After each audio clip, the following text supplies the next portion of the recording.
12મો દાખલો જે છે સ્વાધ્યાય 5.2 સમાંતર શ્રેણીનો, એમાં તમને આપ્યું છે કે બે સમાંતર શ્રેણીના સામાન્ય તફાવત સરખા છે. મતલબ સમાંતર શ્રેણીના જે મેમ્બર્સ છે, મતલબ પદ છે એ સરખા નથી, પણ જે તફાવત છે મતલબ a2 માઇનસ a1 એ સરખો છે. મતલબ આ તફાવત જે છે એ સરખો છે. તો મેં આમાં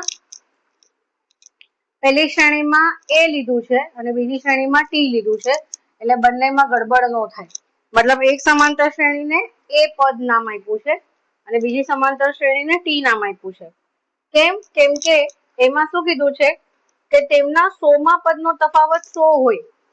મતલબ આ પહેલી સમાંતર શ્રેણી અને બીજી સમાંતર શ્રેણી, તો પહેલી સમાંતર શ્રેણી મેં a થી દેખાડી છે, બીજી સમાંતર શ્રેણી મેં t થી દેખાડી છે. તો એ બંનેનો તફાવત 100 છે, બરાબર છે.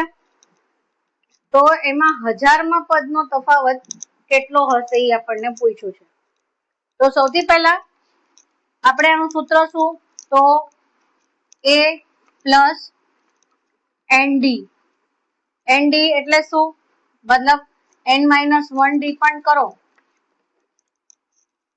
તો એ આપણને ખબર નથી.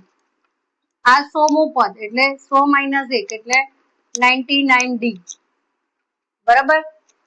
આનો આ એક પદ થયું અને બીજું t છે, t લીધું છે, તો એનું સૂત્ર પણ શું થશે, a પ્લસ n-1d. તો આને આપણે a1 રાખીએ જેથી કરીને ગડબડ ન થાય. મતલબ t100 is equal to a plus n-1d. તો આ પણ t100 બરાબર a1 પ્લસ આ બી 99d આવશે, બરાબર છે. સમજમાં આવે છે.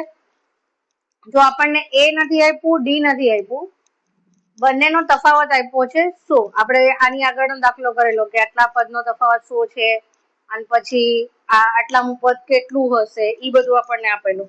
તો એના પરથી બી આપણે ગોતેલા મતલબ જવાબ. તો આની અંદર આનો અને આનો તફાવત 100 છે. તો આપણને એ નથી ખબર કે પહેલું પદ, પહેલી સમાંતર શ્રેણી મોટું છે પદ કે બીજીનું મોટું છે, આપણને નથી ખબર. તો આપણે જે પહેલું લીધું છે ને આપણે એવું જ ઇમેજિન કરવાનું કે એ જ મોટું છે. તો a પ્લસ 99d આમ લખવાનું માઇનસ a1 પ્લસ 99d. આ બંનેનો તફાવત શું છે, 100, બરાબર. આવી રીતે લખી દેવાનું. હવે a પ્લસ 99d, સામાન્ય તફાવત સરખો છે એટલે d ની કિંમત સરખી છે, એટલે આ માઇનસ a1 પછી આ minus 99d is equal to 100. તો હવે તમે અહીંયા જોશો કે પ્લસ 99d અને માઇનસ 99d કટ થઈ જશે, તો a માઇનસ a1 બરાબર શું આવ્યું, 100, બરાબર. આ વસ્તુ તમે ધ્યાનમાં રાખો. હવે બાકીનું હું ભૂસી નાખું છું જેથી કરીને આપણને 1000મા પદનો તફાવત પણ ગોતવાનો છે. તો 1000મા પદ માટે n બરાબર 1000 લીધું, તો એમાં ઈચ શ્રેણીમાં એટલે a અને a1 તો ઈ સેમ જ હશે, d પણ સેમ જ હશે, ખાલી આ 100મું પદ હતું, ઓલું 1000મું પદ છે. તો આનો આ બંનેનો તફાવત આપણે ગોતવાનો છે, આનો અને આનો. તો પાછું સેમ વસ્તુ કે આમાં પહેલામાં બી આપણે પહેલી શ્રેણી મોટી લીધી હતી, તો આમાં પણ ઓબ્વિયસલી પહેલી શ્રેણી મોટી આવશે.